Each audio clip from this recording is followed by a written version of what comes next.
দিলীপের মন্তব্যে ফের বিতর্কের ঝড়। ঝড় এলেই টিএমসির পোয়া 12 যা আসবে ছেড়ে ফাঁক করে দেব। ঝড় ভূমিকম্প হোক এটাই চায় তৃণমূল। আয়লা আমফানে কেন্দ্র থেকে টাকা এলো, কিন্তু তৃণমূলের পকেটে গেল সেই টাকা। কটাক্ষ বর্ধমান দুর্গাপুরের বিজেপি প্রার্থী দিলীপ ঘোষের। বিজেপি ঝড় করেছে নাকি? ঝড় হলেই টিএমসির একদম পোয়া 12 যা মাল আসবে ছেড়ে ফাঁক করে দেবে।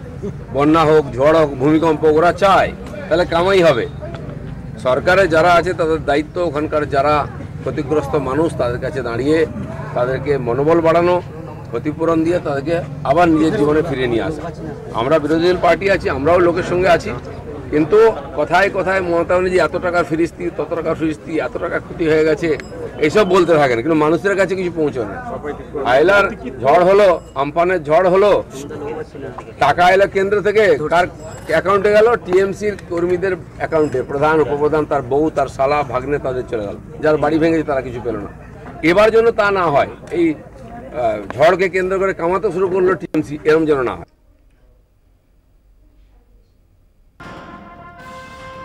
একে অপরকে আক্রমণ, পাল্টা আক্রমণে সরগরম দমদম লোকসভার রাজনীতি। প্রচারের ফাঁকে একে অপরকে কটাক্ষ করতে ছাড়ছেন না সৌগত, সুজন, শিলভদ্র। এই আবহে শিলভদ্র ও সুজনকে হিরো মাস্টার বলে কটাক্ষ সৌগত রায়ের। সৌগতকে পাল্টা আক্রমণ সুজন, শিলভদ্রের। সিপিআইএম প্রার্থী সুজন চক্রবর্তী বলেন, সৌগত রায় আমার সম্পর্কে কিছু মন্তব্য করেছেন, বোঝা যাচ্ছে যে উনি ভয় পাচ্ছেন। ভয় না পেলে প্রতিপক্ষ প্রার্থীর সম্পর্কে কেউ কটূক্তি করেন না। অন্যদিকে বিজেপি প্রার্থী শিলভদ্র দত্তের পাল্টা, সৌগত বাবুকে সবাই রিগিং মাস্টার বলে। হেরে যাবেন বুঝতে পেরেই ভুল বকছেন সৌগত রায়। শিলভদ্র তো হেরো মাস্টার, সুজন চক্রবর্তী তাই। ওরা বেশি বক্তৃতা কেন দিচ্ছে? স্যার, আজকে পানীয় জলে দেখতে পাচ্ছি আপনার নাম লিখে। জয়ের আশা করতে তো ক্ষতি নেই, কিন্তু জয় তো আমাদেরই হবে। বিজেপি এবার জয় পতাকা নেবে। না, শিলভদ্র বেচারি অ্যাসেম্বলি ইলেকশনে 28,000 ভোটে হেরে গিয়েছে। যে অত ভোটে হারে সে আশা করে। আশা করাটা ঠিক আছে, কিন্তু আশার তো একটা বেসিস থাকবে। শিলভদ্র সৌগতবাবু বলেছেন আমাকে হেরো মাস্টার। সৌগতবাবু 77 সালে ব্যারাকপুরে এমন নির্বাচন করে গেছিলেন, তারপরে দীর্ঘদিন সৌগতবাবু ব্যারাকপুরে ঢুকতে পারেনি, কারণ সৌগতবাবুকে লোকে ডিগিং মাস্টার বলেছে। সৌগতবাবু অনেক বড় বড় কথা বলে মমতা ব্যানার্জির বিরুদ্ধে দক্ষিণ কলকাতায় ভোটে দাঁড়িয়েছিলেন। মানে একদম ভীষণভাবে পরাজিত হওয়ার পর মমতা ব্যানার্জির পায়ে ধরে তাকে দলে ঢুকতে হয়েছে। তাই সৌগতবাবু কী বলছেন তাতে না ওনার মানে বয়স হয়েছে এবং উনি বুঝতে পেরেছেন হেরে যাবেন বলে উনি অনেক ভুলভাল কথা বলছেন। ওনার কাছে কোনো নীতি নেই, কোনো আদর্শ। সৌগতবাবুর মানুষের কাছে যাবার দম নেই, সেই কারণে হয়তো সব বলছেন। আমরা মানুষের কাছেই যাই, মানুষের পাশেই থাকি। ঘরের মধ্যে বসে লুকিয়ে লুকিয়ে কাজ, থ্যাংক ইউ, এসব আমাদের কাজ না। মানুষের কাছে যাওয়া, মানুষের পাশে থাকা, আমরা সেই কাজই করছি। ওনার হঠাৎ আমাকে নিয়ে পড়তে হলো কেন? ভয় পাচ্ছে।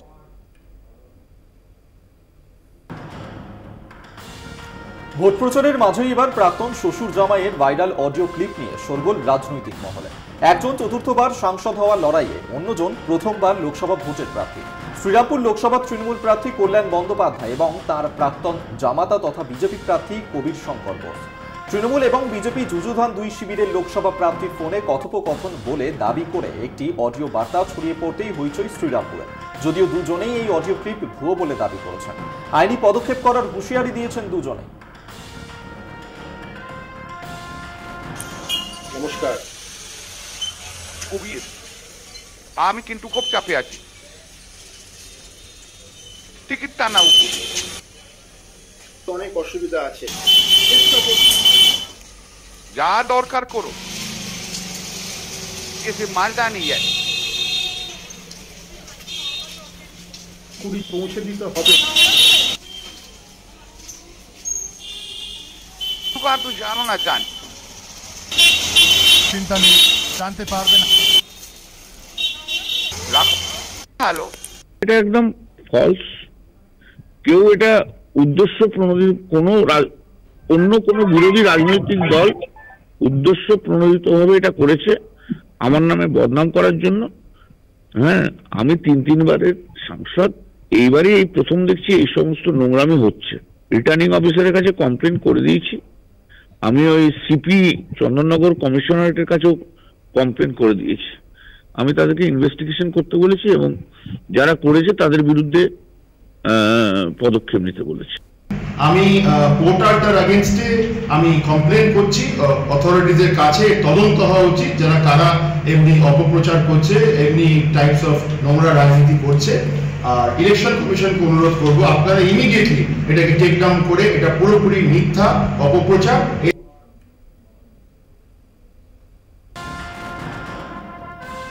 উত্তর কলকাতার বিভিন্ন মন্দিরে পুজো দিয়ে প্রচারে বিজেপি প্রার্থী তাপস রায় নিজের কেন্দ্রের প্রতিদ্বন্দ্বী তৃণমূল প্রার্থী সুদীপ বন্দ্যোপাধ্যায়ের বিরুদ্ধে তোপ দাগেন তাপস।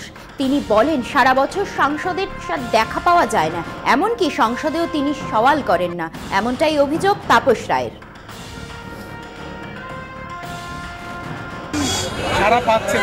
অভূতপূর্ব, অতুলনীয়, অভূতপূর্ব, অতুলনীয়। কি মনে করছেন আপনার এগেইনস্টে যে প্রার্থী আছে তিনি বলছেন স্বাভাবিকভাবেই তিনি এর আগে বহুবার সাংসদ হয়েছেন, সেখানে দাঁড়িয়ে আপনার সঙ্গে লড়াইটা না, সেটা ঠিক বলছে, কিন্তু কোনো কাজ করেননি, মানুষ পায়নি, কর্মীরা পায়নি, এমনকি বিধায়ক এবং ওয়ার্ড সভাপতিরা, কাউন্সিলররা তাকে পায় না। তোমার দেখা নাই রে, তোমার দেখা নেই। এবার সেই স্লোগানটাই তার দলের কর্মীরা, সর্বসাধারণ সাধারণ মানুষেরা ভোটেতেও সেই গানটাই গাইবে। এবার ভোটেও তারা তাকে সমর্থন করবে না। কেন করবে? এবং তিনি একটা প্রশ্ন করেননি গত 5 বছরে, একটা উত্তর কলকাতাকে নিয়ে, বাংলাকে নিয়ে। এখন তো কত কথা বলবেন, তাই না? কিন্তু তার সময় হয়নি 5 বছরে পার্লামেন্টে একটা প্রশ্ন করা। 100%। নির্বাচনী উত্তাপে ফুটছে রাজ্য। শহর কলকাতায় জোর কদমে প্রচার চালাচ্ছেন প্রার্থীরা। আজ থেকেই প্রচার শুরু করলেন উত্তর কলকাতার তৃণমূল কংগ্রেস প্রার্থী সুদীপ বন্দ্যোপাধ্যায়। জাঁকজমক প্রচার উত্তর কলকাতার বিস্তীর্ণ এলাকায়। মঙ্গলবার সকাল সকাল মারবাগান শিব মন্দিরে পুজো দিয়ে প্রচার শুরু করেন তিনি। বিটি রোড ধরে বিস্তীর্ণ এলাকা জুড়ে একাধিক কর্মসূচি ছিল সুদীপ বন্দ্যোপাধ্যায়, যা শেষ হয় বড়নগর মঠ সংলগ্ন এলাকায়। কথা বলেন আবাস যোজনা নিয়েও, তবে তাপস রায় নিয়ে প্রশ্ন করতেই নো কমেন্টস বলেই এড়িয়ে যান সুদীপ বন্দ্যোপাধ্যায়। আবাস যোজনা যা হয়েছে তার টাকাটা যে আটকে রাখছে এটা আমি অনেক স্টাডি করে বুঝবার চেষ্টা করেছি এবং আমি নরেন্দ্র মোদীর সঙ্গে, মমতা ব্যানার্জির সঙ্গে গিয়ে সরাসরি কথা বলেছি, একবারে মুখোমুখি বসে। তখনও তিনি এটুকু সহমত হচ্ছিলেন যে সবটা তো আর চুরি হতে পারে না, একটা পার্সেন্টেজ হতে পারে, কিন্তু টাকাটা আটকে দেওয়ার সময় পুরো টাকাটা আটকে দিয়েছে। এ ব্যাপারে অভিষেক একদম কারেক্ট বলছে যে গত 3 বছরে টাকা আসে এবং সেটা আমি দিল্লিতে খুব কাছ থেকে বসে দেখেছি এবং এটা অন্যগত। আমি সরাসরি মোদীজির সঙ্গে কথা বলেছি এবং গিরিরাজ সিং তিনি নিজের আসন থেকে উঠে এসে পার্লামেন্টে আমার পাশে বসে এসে বলেছে যে আমার দপ্তরের এটা এখন আর ব্যাপার নেই, এটা প্রধানমন্ত্রীর কাছে ব্যাপার।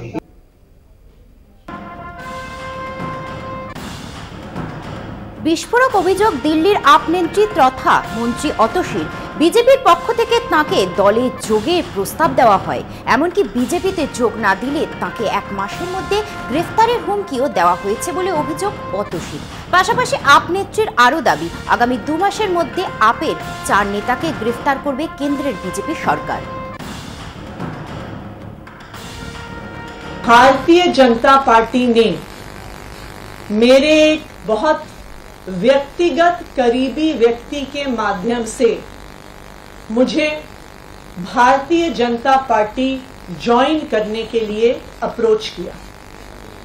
मुझे ये कहा गया कि या तो मैं भारतीय जनता पार्टी ज्वाइन कर लूं, अपना पॉलिटिकल करियर बचा लूं, अपना पॉलिटिकल करियर बढ़ा लूं, और अगर भारतीय जनता पार्टी नहीं ज्वाइन करी तो आने वाले 1 महीने में ईडी द्वारा मुझे गिरफ्तार कर लिया जाएगा। प्रधानमंत्री नरेंद्र मोदी जी और भारतीय जनता पार्टी ने अपना मन बना लिया है कि आम आदमी पार्टी को और उसके सभी नेताओं को अब वो कुचलना चाहते हैं, खत्म करना चाहते हैं। आने वाले 2 महीने में लोकसभा चुनाव से पहले वो आम आदमी पार्टी के 4 और नेताओं को गिरफ्तार करने वाले हैं।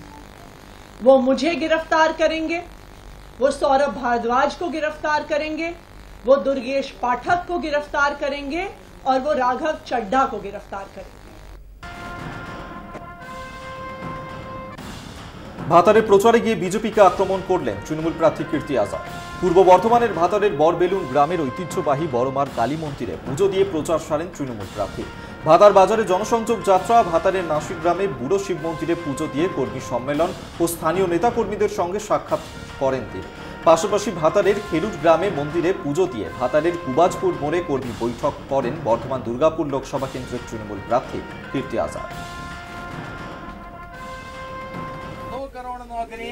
हर साल दूंगा। बोला था 10 साल में कितना हो गया? 20 करोड़ 20 करोड़ हो गया है। 2 करोड़ एक में बोला था तो 20 करोड़ हो गया। मिला नहीं मिला। नतीजा क्या? ठन गोपाल।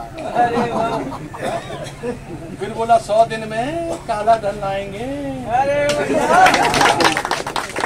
15-15 लाख टका हर अकाउंट में जाएगा। 15 टका न मिला। नतीजा क्या हुआ? ठन ठन।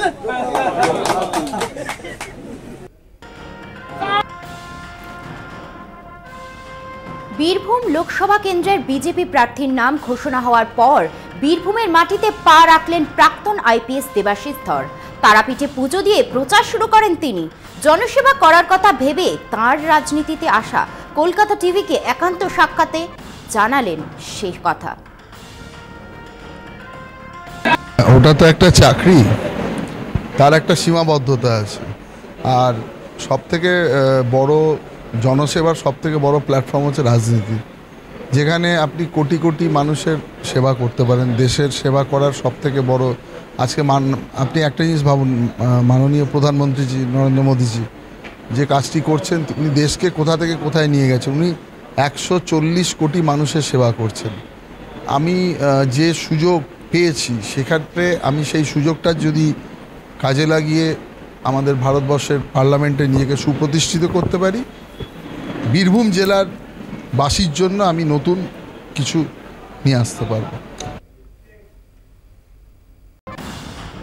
ভোট গণনা নিয়ে নির্বাচন কমিশনকে সুপ্রিম নির্দেশ। ভিভিপ্যাট স্লিপের সঙ্গে ইভিএম এর ভোট মিলিয়ে দেখতে হবে। ভিভিপ্যাট স্লিপ ঠিক করে গুনতে হবে। ব্যালট বক্সে ভিভিপ্যাট স্লিপ জমা দেওয়ার নির্দেশ। সাধারণত 5টি ইভিএম এর ভোটের সঙ্গে ভিভিপ্যাট স্লিপ মেলানো হয়। একটি লোকসভা কেন্দ্রের প্রত্যেক বিধানসভা কেন্দ্রে এই পদ্ধতি মেনেই ভোট গণনা করা হয়েছে। জানা গেছে 24 লক্ষ ইভিএম কিনতে 5,000 কোটি টাকা খরচ করেছে সরকার। অভিযোগ, এর মধ্যে মাত্র 20,000 ভিভিপ্যাট স্লিপ সংশ্লিষ্ট ইভিএম এর ভোটের সঙ্গে মেলানো হয়। মামলায় বক্তব্য আবেদনকারী, সেই কারণে ভোট গণনায় স্বচ্ছতা আনতে প্রতিটি ইভিএম এর সঙ্গে ভিভিপ্যাট স্লিপ মেলানোর দাবি মামলাকারী।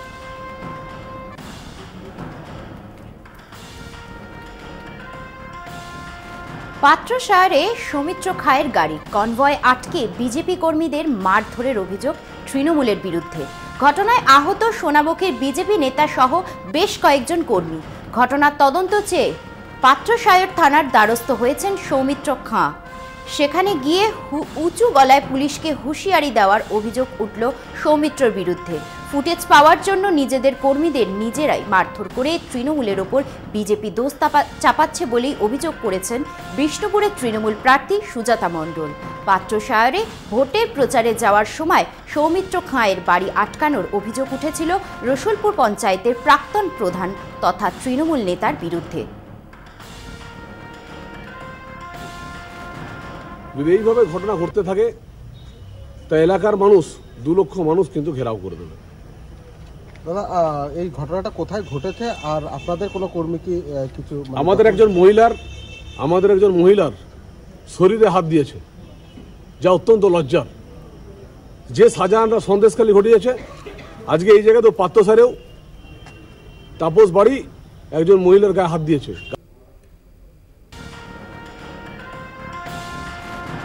প্রচারে গিয়ে স্থানীয় এক মহিলাকে বিজেপিতে যোগদান করালেন বিজেপি প্রার্থী সৌমিত্র খাঁ।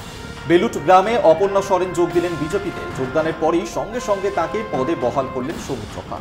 হাতে পতাকা দিয়ে সোনামুখী মণ্ডল 4-এর মহিলা মোর্চার জেনারেল সেক্রেটারি পদ দেওয়া হয় অপর্ণাকে। বিজেপির কর্মী নেই পদে ছড়াছড়ি কটাক্ষ তৃণমূল প্রার্থী সুজাতা মণ্ডলের। আমাদের অপর্ণা সোরেল একজন সাধারণ গ্রাম্য মহিলা।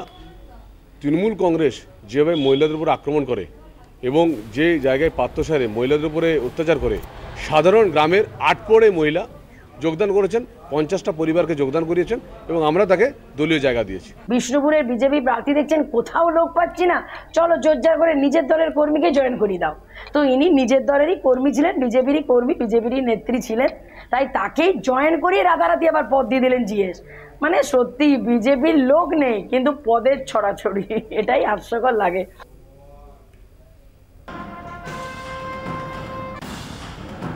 কাঁথির খাড় অঞ্চলের পুরনো বিজেপি নেতা সুবল পাহাড়ি সহ একাধিক বিজেপি নেতা তৃণমূলে যোগ দিলেন।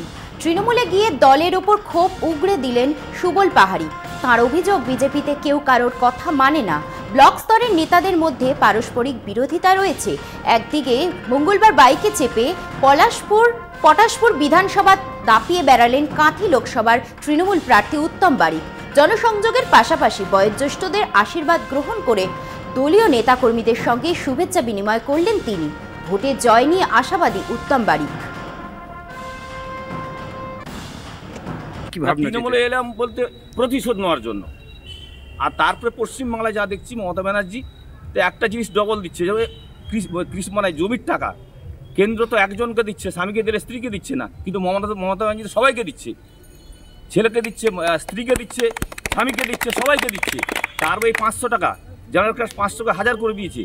একটা ফ্যামিলি 5 বছরে 1000 টাকা করে হলে যদি 2জন বৌড়ি থাকে কত টাকা হয় আমার, মানে যেটা ভাবা যায় না, কেন্দ্র জিন্দিগিও দিতে পারব না।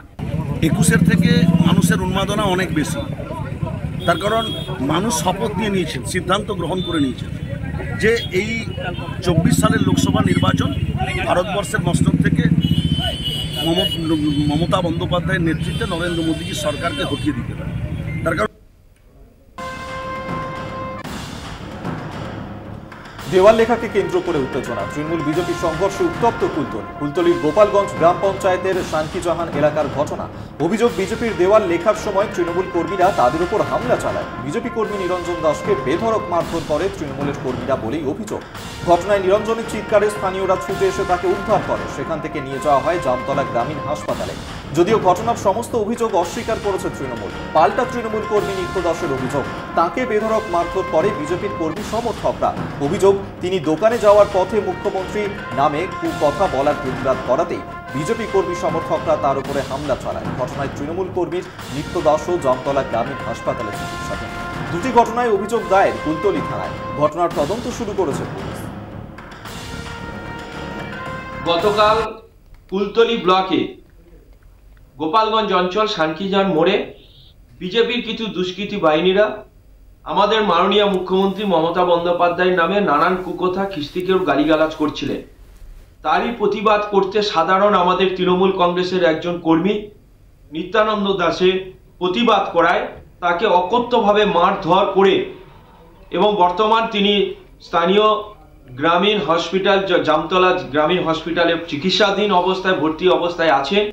ওই শান্তিজাহান কলোনি 136 নম্বর বুথে তৃণমূল আশ্রিত কিছু দুষ্কৃতীরা তার আগে এই দেওয়াল লেখাটাকে কেন্দ্র করে যে দেওয়াল লেখা এখানে কেন হয়েছে, ঠিক এইভাবে তার উপরে মানে তাকে এত অকথ্য ভাষায় মেরেছে, তার জামাটা উপরে ছেড়ে দিয়েছে, কুনুই ফাটিয়ে দিয়েছে।